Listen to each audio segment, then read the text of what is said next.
Hello guys, welcome back to my channel. এখন রাত্রি প্রায় 9:30 বাজে। এখন থেকে আমি একটা ব্লগ ছোট্ট করে স্টার্ট করলাম। আপনারা সবাই কেমন আছেন? ভালো আছে, সুস্থ আছেন তো? আমরাও ভালো আছি, সুস্থ আছি। রাতের ডিনারে কী হচ্ছে আপনাদেরকে চলুন তাহলে দেখতে দিই। অবশ্য রাতে নাস্তা করা হয়ে গেছে, ডিনারে তৈরি হয়েছে অলরেডি ভাত আর বেগুন ভাজা, সাথে আছে মাছ ভাজা। করাটা একটু খারাপ, কিছু মনে করবেন না, কিছুটা মাছ এই রেখে দিয়েছি।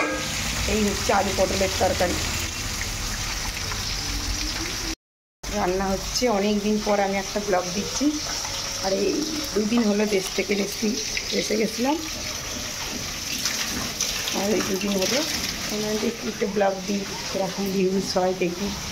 ভিউজ তো ভালো হয় না, তার জন্য দেওয়াও হয় না। চলুন তাহলে আপনারা দেখতে থাকুন, আশা করি খুব খুব ভালো লাগবে। দই এসছে পটলের তরকারিটা কষা, এবার জল ঢালবো। এরকম কালারটা হচ্ছে, আপনারা দেখে একটু বলবেন।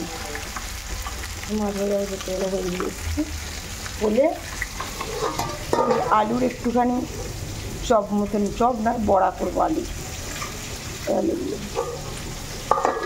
এই রাতে ডিনারে খুব আয়োজন হয়েছে। কিন্তু তাহলে আবারও কিছুক্ষণ পর আপনাদের সামনে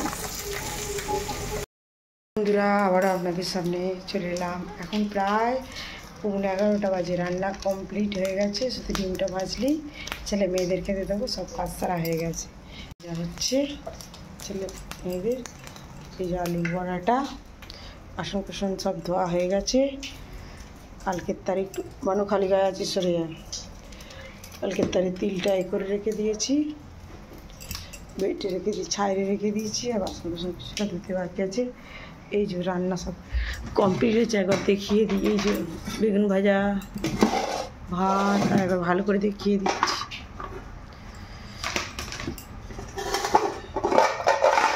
পটল আলুর তরকারি,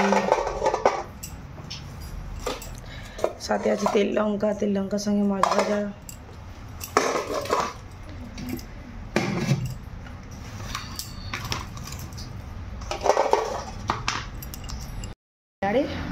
হয়েছে সব রান্না কমপ্লিট। চলুন তাহলে ভিডিওটা এখানেই শেষ করে দিচ্ছি, ছোট্ট করে করলাম। বাই।